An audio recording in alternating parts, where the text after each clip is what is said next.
R D Sharma solution देख रहे हैं। क्लास 12th है ये, चैप्टर 9 कॉन्टिन्यूटी। एक्सरसाइज है 9.2। अब इस एक्सरसाइज को समझने के पहले आपको किसी इंटरवल पे आपको ये पता होना चाहिए कि कैसे कौन सा फंक्शन कॉन्टिन्यूस है। जैसे अगर आप कहें कि कोई एक फंक्शन एफ है और वो कॉन्टिन्यूस है ओपन इंटरवल में। ओपन इंटरवल का मतलब होता है हम इस तरीके से लिखते हैं इसको। तो अगर कोई भी फंक्शन कॉन्टिन्यूस है इस ओपन इंटरवल में तो इसका मतलब ये है कि हर एक पॉइंट इस इंटरवल में यानी ए से लेकर बी तक हर एक पॉइंट पे ये फंक्शन कॉन्टिन्यूस होगा बगैर किसी ब्रेक के होगा। यहीं पर ये तो ओपन वाला हो गया। अगर यहीं पे मैं कहूं कि क्लोज्ड इंटरवल है, क्लोज्ड इंटरवल को हम कैसे दिखाते हैं इस तरीके से। तो अगर एक फंक्शन कॉन्टिन्यूस है इस क्लोज्ड इंटरवल में तब इसकी तीन कंडीशन होगी। पहली कि ये पहले को फॉलो करे यानी ओपन इंटरवल में ये कॉन्टिन्यूस है, पहली कंडीशन ये हो गई। दूसरी कंडीशन ये हो गई कि अगर आप किसी एक पॉइंट पे, जैसे ये ए है ये बी है, तो आप कहेंगे लिमिट x टेंड्स टू ये a प्लस, ए के ऊपर a प्लस, ये जो fx वैल्यू आएगी मतलब जो फंक्शन की वैल्यू है a प्लस मतलब a के ऊपर वाली वैल्यू पर ये fa के बराबर हो। दूसरा तीसरा हो गया ये कि अगर लिमिट आप ले b के पीछे, ये a है, a के आगे लिया b के पीछे लिया, तो ये b माइनस अगर करें तो इस fx की वैल्यू इस पे आपकी fb के बराबर आनी चाहिए। मतलब इसके ऊपर यहां पर और इसके नीचे ये वैल्यू आनी चाहिए fb। तो ये कॉन्टिन्यूटी है क्लोज्ड इंटरवल पे, पहली चीज तो ये समझ लीजिएगा। इसके बाद अगर आप कहते हैं कि कोई फंक्शन कॉन्टिन्यूस है तो जैसे मैंने कहा कि कोई एक डोमेन जरूर होता है, ये आपका डोमेन है, यहां पर फंक्शन कॉन्टिन्यूस होना चाहिए। आप कहेंगे कि हर जगह हर समय कॉन्टिन्यूस फंक्शन है, तो इसका मतलब ये है कि माइनस इन्फिनिटी से लेकर इन्फिनिटी तक वो फंक्शन कॉन्टिन्यूस होना चाहिए। यहां तक की बात तो हो गई। इसके बाद कुछ ऐसी चीजें हैं जो आप क्वेश्चन करने से पहले इसको जरूर जानेंगे। जैसे कुछ कॉन्टिन्यूस फंक्शंस की प्रॉपर्टीज होती, उनकी कुछ एट्रीब्यूट्स होते हैं। जैसे मान लीजिए आपके पास एक फंक्शन है f और एक फंक्शन है g, और ये जो फंक्शन है ये किसी एक डोमेन में मतलब किसी एक परिधि में दोनों के दोनों कॉन्टिन्यूस है। ध्यान रहे ये fx है ये gx है, दोनों इस डोमेन में कॉन्टिन्यूस है। इसका मतलब f प्लस जी कॉन्टिन्यूस होगा, f माइनस जी कॉन्टिन्यूस होगा, f इंटू जी कॉन्टिन्यूस होगा इस डोमेन में। f को या g को आप अल्फा से मल्टीप्लाई कर दें तो कॉन्टिन्यूस होगा, f बाय g कॉन्टिन्यूस होगा। इसी तरीके से आप 1 बाय f 1 बाय g भी कर सकते हैं, यानी इस ये भी कॉन्टिन्यूस होगा। बस ये और ये दोनों जीरो नहीं होने चाहिए। क्लियर है? तो ये बहुत इंपॉर्टेंट है। दो फंक्शन अगर जुड़ रहे हैं आपस में या सब्ट्रैक्ट कर रहे हैं और दोनों आपस में कॉन्टिन्यूस, दोनों अलग अलग कॉन्टिन्यूस हैं, तो आपस में भी ये कॉन्टिन्यूस होंगे। इसके अलावा एक कॉम्पोजिशन की बात आती है। जब दो कॉन्टिन्यूस फंक्शन का हम कॉम्पोजिशन लेते हैं, जैसे एफ है जी है, तो एफ ओ जी और जी ओ एफ ये दोनों ही आपके कॉन्टिन्यूस मिलेंगे, क्योंकि इसको हम ऑलरेडी देख चुके हैं। इसे हम कॉम्पोजिशन कहते हैं। जैसे ना एफ ऑफ जी एक्स निकालते थे, एफ ऑफ जी मतलब एफ ऑफ जी एक्स, इस तरीके का जो कॉन्सेप्ट है, यहां पर ये दोनों फंक्शन कॉन्टिन्यूस आपको मिल जाते हैं।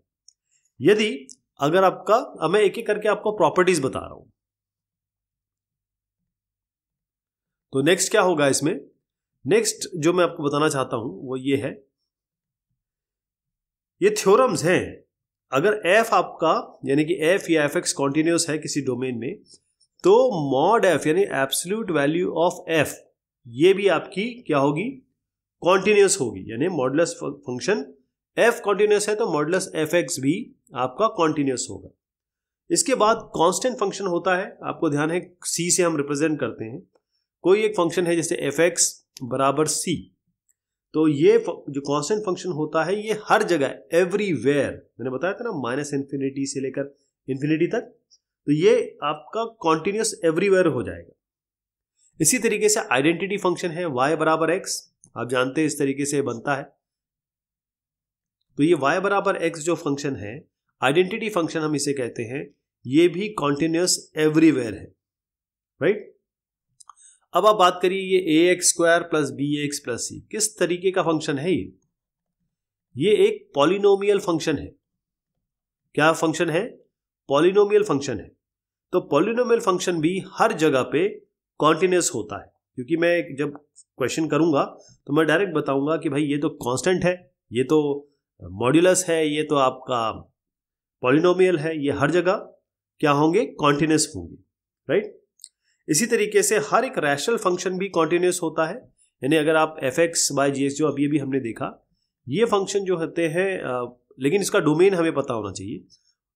एक डोमेन में, किसी एक डोमेन में ये हमेशा कॉन्टिन्यूस होंगे। अब मैंने आपको बता दिया मॉडुलस फंक्शन तो ये आपका होता ही है। SCR का a की पावर x, इसको हम कहते हैं एक्सपोनेंशियल फंक्शन। बस ध्यान रहे a ग्रेटर देन 0 होना चाहिए। ये भी a की पावर x भी आपका कॉन्टिन्यूस होता है। अगर a की पावर x है तो साहब e की पावर x भी होना चाहिए। तो e की पावर x ये फंक्शन भी आपका कॉन्टिन्यूस है। और जब e की पावर x के बारे में बात आती है तो हमारा लॉग फंक्शन भी, लॉग एक्स फंक्शन जो होता है वो भी आपका कॉन्टिन्यूस होता है। इसी तरीके से साइन फंक्शन, साइन थीटा वगैरह जो हम निकालते हैं, इसका ग्राफ इस कुछ इस तरीके से होता है, आराम से देख भी सकते हैं। साइन कॉस ये सब जो होते हैं आपके, जैसे साइन हो गया, कोसाइन फंक्शन हो गया, ये आपके इसी तरीके से आपका टेंजेंट फंक्शन हो गया। बस ये ध्यान रखेंगे, साइन और कोसाइन तो इसको आप सीधा बोलेंगे कि ये कॉन्टिन्यूस है सब जगह पे। लेकिन जब टेन के बारे में बारी आएगी तब आप बोलेंगे ये कॉन्टिन्यूस है लेकिन किसी डोमेन में कॉन्टिन्यूस है, हर जगह नहीं है। इसी तरीके से जब हम साइन और कॉस को हर जगह कह रहे हैं तो टेन, सीकेंट, कोसीकेंट, कोटेंजेंट, ये सारे के सारे फंक्शन कॉन्टिन्यूस है, लेकिन कहां पर होंगे? किसी डोमेन में। अब आइए इनवर्स के बारे में। तो जब इनवर्स के बारे में बात करेंगे तो वो हर जगह नहीं होता। जैसे अगर आप बोले y बराबर साइन इनवर्स x, या आप कहें fx हमारा है साइन इनवर्स x, तो ये कहां कॉन्टिन्यूस होगा जी? ये -1 से लेकर 1 तक। और ये कौन सा इंटरवल होगा आपका? आपको मैंने बताया था कि एक क्लोज इंटरवल होता है, एक ओपन इंटरवल होता है। तो ये जो स्क्वायर ब्रैकेट हम लगाते हैं इसको हम क्लोज्ड इंटरवल कहते हैं, क्लोज इंटरवल। तो ये इस इनवर्स के बारे में बात हो गई। इस तरीके के बहुत सारे क्वेश्चंस हम जब करेंगे तो ये सारी जो मैंने आपको प्रॉपर्टीज बता दी हैं वो आपको वहां पर डायरेक्ट अप्लाई करनी है। चलिए साहब, अब हम सवाल शुरू करते हैं। पहला क्वेश्चन है, prove that the function fx equals, ये sin x बाय x है और ये x प्लस 1 है। जब x लेस देन 0 होगा, मतलब यहां पर आ जाइए आप, ये x बराबर 0 है। अगर आप पीछे की तरफ जाएंगे तो ये आपका sin x बाय x है। आगे की तरफ जाएंगे तो ये आपका x प्लस 1 है। तो पहली चीज यहां पर देखिए कि ये आपको बताना है कि ये कॉन्टिन्यूस हर जगह पर है। जो मैंने अभी डिस्कशन किया, कुछ बहुत ब्रीफ डिस्कशन किया, उससे हमें ये पता चलता है कि साइन का फंक्शन, ये लेफ्ट हैंड वाले को ले रहे हैं, जब x लेस देन 0 है तब ले रहे हैं।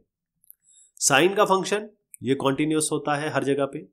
ये y बराबर x यानी कि आइडेंटिटी फंक्शन, ये आपका, अगर इसको आप fx बाय gx की तरह देखें तो fx sin x है, gx आपका x है। तो ये तो हर जगह कॉन्टिन्यूस है, कॉन्टिन्यूस एवरीवेयर।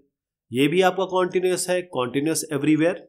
इसका मतलब कि ये पूरा फंक्शन जो होगा वो कॉन्टिन्यूस होगा। क्वोशिएंट फंक्शन कहते हैं fx बाय gx को। अब आप आ जाइए x ग्रेटर देन 0 पे। अब ये फंक्शन क्या बन रहा है? y बराबर x प्लस 1, और ये तो आपका पॉलिनोमियल है, सिंगल पावर पॉलिनोमियल है, सिंगल ऑर्डर पॉलिनोमियल है। लेकिन मैंने अभी अभी आपको बताया कि जो पॉलिनोमियल फंक्शन होते हैं वो कॉन्टिन्यूस होते हैं। ओके, तो यहां तक हो गया। अब इन्होंने ये सवाल पूछा है कि प्रूव दैट, आपको प्रूव करना है कि कॉन्टिन्यूस है। तो यहां से तो ये प्रूव हो जाता है, लेकिन अभी इसमें आपको लिमिट भी लगानी है, क्योंकि हमारा तरीका तो वही है। हम लेफ्ट हैंड लिमिट लेते हैं, हम राइट हैंड लिमिट लेते हैं, और हम वैल्यू ऑफ द फंक्शन, उस फंक्शन की वैल्यू इस 0 पे लेते हैं, मतलब इस x पे लेंगे जो भी आपको दिया हो, ये तीनों बराबर होंगी तभी हम कहेंगे कि ये कॉन्टिन्यूस है। अगर ये तीनों बराबर नहीं है तो इस पॉइंट पे आप कह सकते हैं कि ये डिसकॉन्टिन्यूस है। ये हम ऑलरेडी पहली एक्सरसाइज में 40-50 क्वेश्चन हम कर चुके हैं। तो पहले क्या करेंगे, हम लेफ्ट हैंड लिमिट निकाल लेते हैं इसकी और फिर राइट हैंड लिमिट निकाल लेते हैं और देखते हैं क्या वैल्यू आ रही है। तो LHL कर लेते हैं, हमारे पास फंक्शन तो आ ही गया है। RHL ले लेते हैं, x बराबर 0 पे चेक करना है तो LHL में 0 माइनस h लगा देंगे यानी कि माइनस h, यहाँ पर 0 प्लस h लगा देंगे x बराबर, यानी कि यहाँ h लगा देंगे, यहाँ रख दिए जी। तो यहाँ साइन, क्योंकि x लेस देन 0 पे हमको ये यूज़ करना है, x ग्रेटर देन 0 पे ये यूज़ करना है, तो x लेस देन 0 पे ये हो जाएगा साइन माइनस h बाय, मैं डायरेक्ट वैल्यू लगा रहा हूँ यहाँ पर, और नीचे माइनस h। यहाँ पर क्या आएगा जी, इस जगह पे x प्लस 1 है तो यहाँ 0 प्लस, मतलब ये h रख दीजिए तो h प्लस 1। ये sine minus h, sine minus theta minus sine theta होता है, तो ये हो जाएगा minus sine h by minus h, इसको हटा दीजिए। अब लगा दीजिए limit, limit h tends to 0, यहाँ limit h tends to 0, sine theta by theta limit theta tends to 0, ये 1 होता है। यहाँ पर h 0 हो जाएगा क्योंकि लिमिट लगा दी, ये भी 1 आएगा, ये 1 ये 1।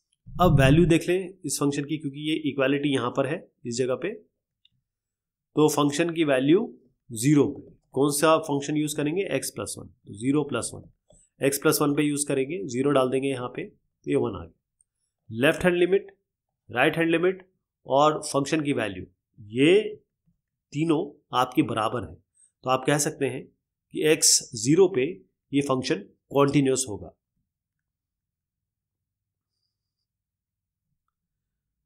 Discuss the continuity of the function. अब fx देखिएगा आप बहुत ध्यान से, क्योंकि जो जो मैंने डिस्कशन किया है वो यहाँ पर अभी अप्लाई होने वाला है, वो हम यहाँ डायरेक्टली सीधे तौर पे उसका उपयोग करेंगे। पहले देखिएगा कि x इक्वल 0 पे है कंटेंशन, हमको चेक करना है कॉन्टिन्यूटी या डिसकॉन्टिन्यूटी इस वैल्यू पे। तो x जब 0 नहीं है, यानी कि अगर आप इसके पीछे जाएंगे तो आपको x bye mod x use करना पड़ेगा, अगर आगे भी जाएंगे तो भी यही यूज करना पड़ेगा। ठीक है जी। पहले आप देखिए, इसको आगे बढ़ने से पहले मैं ये देखूं कि ये फंक्शन है क्या, यानी ये fx है x और ये gx है डिवीजन में है, तो ये x फंक्शन y बराबर x फंक्शन, ये तो आपका सीधा का सीधा आइडेंटिटी फंक्शन हो गया एक तरीके से, या आप कहें फर्स्ट ऑर्डर पॉलिनोमियल हो गया। यहाँ पर आप जो y इक्वल्स मॉड x कर रहे हैं, मैंने आपको बताया था कि मॉडुलस जो x है ये एब्सोल्यूट वैल्यू है, ये दोनों, ये फंक्शन भी कॉन्टिन्यूस होता है, ये कॉन्टिन्यूस एवरीवेयर, ये कॉन्टिन्यूस एवरीवेयर, दोनों को डिवाइड करेंगे, इसको हम क्वोशिएंट कहते हैं, तो इसका मतलब ये भी कॉन्टिन्यूस है, मतलब ये दोनों अगर अलग अलग कॉन्टिन्यूस हैं तो डिवाइड करने पर भी ये कॉन्टिन्यूस होंगे, राइट। चलिए साहब, अब हमको ये बताना है कि भाई इस जगह पे कॉन्टिन्यूटी है कि नहीं, क्योंकि उन्होंने कहा डिस्कस करिए। ये सब तो आप लिख देंगे, इतना नहीं लिखना है, जो जो मैंने बोला वो भी लिखना है आपको कि भाई ये फंक्शन कॉन्टिन्यूस है, ये फंक्शन कॉन्टिन्यूस है, डिवीजन भी कॉन्टिन्यूस होगा, क्वेश्चन पे भी कॉन्टिन्यूस होगा, ये आप लिख देंगे। उसके बाद आप असली मुद्दा है डिस्कस करना है और उसको प्रूव भी करना है। तो हम यहाँ पर क्या करेंगे, जब हम पीछे की तरफ जाएंगे तो 0 पे चेक करना है तो x बराबर 0 माइनस h रख देंगे, आगे की तरफ जाना है तो x बराबर 0 प्लस h रख देंगे। जब हम ये x 0 माइनस h और 0 प्लस h रख देते हैं तो हम क्या करते हैं, ये 0 माइनस h यानी कि माइनस h, 0 प्लस h मतलब h यहाँ रख रहा हूँ मैं, तो minus h bye mod of minus h, यहाँ क्या बनेगा h bye mod of h। Mod क्या है, एब्सोल्यूट वैल्यू है, एब्सोल्यूट वैल्यू मतलब हमेशा पॉजिटिव बाहर आएगा, ये पॉजिटिव बाहर आएगा, इसको काट दीजिए -1 हो गया, इसको काट दीजिए 1 आ गया, ये 1 आ गया, ये -1 आ गया। इसका मतलब जो लेफ्ट हैंड लिमिट है और राइट हैंड लिमिट आपकी मैच नहीं कर रही। आप कह तो रहे हैं देखिए ये भी फंक्शन आपका कॉन्टिन्यूस है, ये भी फंक्शन कॉन्टिन्यूस है, लेकिन अगर आप इस डोमेन की बात करें, या इस डोमेन तो छोड़िए, इस पॉइंट के बारे में बात करें, तो आप देख रहे हैं कि ये डिसकॉन्टिन्यूस है, x बराबर 0 पे। आप चाहें तो वैल्यू भी चेक कर लीजिए इसकी, x बराबर 0 पे 0 आ रही है, तो ना इससे ये मैच कर रही है, ना ये इससे मैच कर रहा है, ना ये इससे मैच कर रहा है। तो आप कह सकते हैं कि fx डिसकॉन्टिन्यूस है, कहाँ पर, x बराबर 0 पे। ये ध्यान रहेगा। हाँ, अगर आप थोड़ा सा और एग्जाम्प्लीफाई करना चाहते हैं, थोड़ा सा और एलॉबरेट करना चाहते हैं, तो फिर आप एग्जामिनर को बता सकते हैं, देखिए साहब मैं इस सवाल को समझता हूँ, मैं जानता हूँ कि मॉड x जो होता है वो x होता है यदि x ग्रेटर देन 0 है, मैं जानता हूँ कि मॉड x माइनस x होता है यदि x लेस देन 0 है। इसी तरीके से आप ये भी कह सकते हैं fx की वैल्यू क्या होगी, आप डायरेक्ट वैल्यू डालिए यहाँ पर। अगर आप इसको x लेस देन 0 ले रहे हैं तब क्या आएगी, वो मैंने बता दिया आपको। एक जगह 1 आ रहा है, एक बार -1 आ रहा है और 0, ये जो तीनों ये मैंने करके दिखाया आपको, वो आप यहाँ भी दर्ज कर सकते हैं। लेकिन अच्छा तरीका ये है कि आप लिमिट बताइए, और लिमिट ही मतलब जब x less than 0 greater than 0 का मतलब लिमिट ही आप कर रहे हैं, और इसको भी दर्शाइए, इसको भी दर्शाइए, ऐसे होगा ये। Find the point of discontinuity if any of the following. तो देखिए साहब, इसमें कुछ कॉन्सेप्ट तो बिल्कुल सीधे हैं। क्या है कि आपके पास x नॉट इक्वल टू 1 है, तो ये x बराबर 1 पे चेकिंग हो रही है, तो पीछे या आगे की तरफ जाएंगे तो x नॉट इक्वल टू 1 हो जाएगा। तो x नॉट इक्वल टू 1 का मतलब ये है कि ये जो चीज आप यूज कर रहे हैं, कौन सा, x³ minus x square plus 2x minus 2, तो आप कहेंगे जब x बराबर 1 नहीं है तो ये फंक्शन, क्योंकि ये एक पॉलिनोमियल फंक्शन है, ये पॉलिनोमियल फंक्शन तो हर जगह कॉन्टिन्यूस होता है, राइट। तो पॉलिनोमियल हो गया, ये आपका कॉन्टिन्यूस हो गया। लेकिन अभी आप अच्छा, यहाँ x बराबर 1 पे तो कांस्टेंट वैल्यू है, कांस्टेंट फंक्शन भी हमेशा कॉन्टिन्यूस होता है। लेकिन इन्होंने कहा है कि इसकी डिसकंटिन्यूटी चेक करिए। ये फंक्शन हमें हर जगह कॉन्टिन्यूस दिख रहा है, लेकिन डिसकंटिन्यूस कहाँ है। डिसकंटिन्यूटी इन्होंने 1 पे चेक करने के लिए कहा है, तो हम क्या करेंगे, इसकी लेफ्ट हैंड लिमिट निकालेंगे, राइट हैंड लिमिट निकालेंगे, और ध्यान रहे लेफ्ट हैंड लिमिट और राइट हैंड लिमिट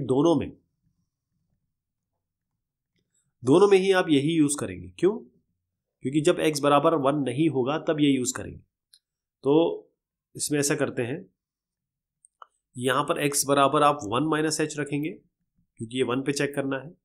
यहाँ x बराबर 1 प्लस एच रखेंगे, रख दीजिए जी इस पे x³ यानी कि 1 minus H whole cube minus 1 minus H whole square plus 2 into 1 minus H, और यहाँ पर -2।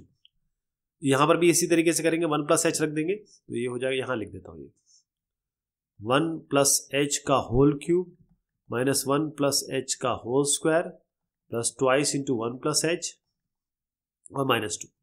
चाहे तो आप लिमिट यही लगा दीजिए, या अगर आप फॉर्मूला खोलना चाहते हैं तो तब खोल लीजिए, लेकिन आना वही है, दोनों ही तरह से आना वही है। दोनों जगह मैं लिमिट h टेंड्स टू 0 लगा देता हूँ। ये आपका 0 हो गया, ये 1 हो गया, ये 0 हो गया -1, ये 0 हो गया +2 और ये -2, तो ये 0 ये 0 मतलब 0 आ गया है। यहाँ पर भी आ जाइए, ये 1, ये भी 1, ये 2 और ये -2, तो ये भी आपका 0 आ गया। तो यार लेफ्ट हैंड लिमिट और राइट हैंड लिमिट तो बराबर हो गया, बड़ी अच्छी बात हो गई। लेकिन जो फंक्शन की वैल्यू है 1 पे, क्या ये वैल्यू इनके बराबर आ रही है? फंक्शन की वैल्यू 1 पे तो 4 है ना ये लेफ्ट हैंड लिमिट के बराबर है ना ये राइट हैंड लिमिट के बराबर है। इसका मतलब 1 पे ये फंक्शन, ये वाला जो फंक्शन है ये डिसकंटिन्यूअस है। ध्यान रखिए कि कॉन्टिन्यूटी हर जगह पर है, लेकिन जब आप इस फंक्शन को इस तरीके से देखते हैं, कंबाइंड वे में देखते हैं, तब ये डिसकंटिन्यूअस हो जा रहा है x बराबर 1 पे।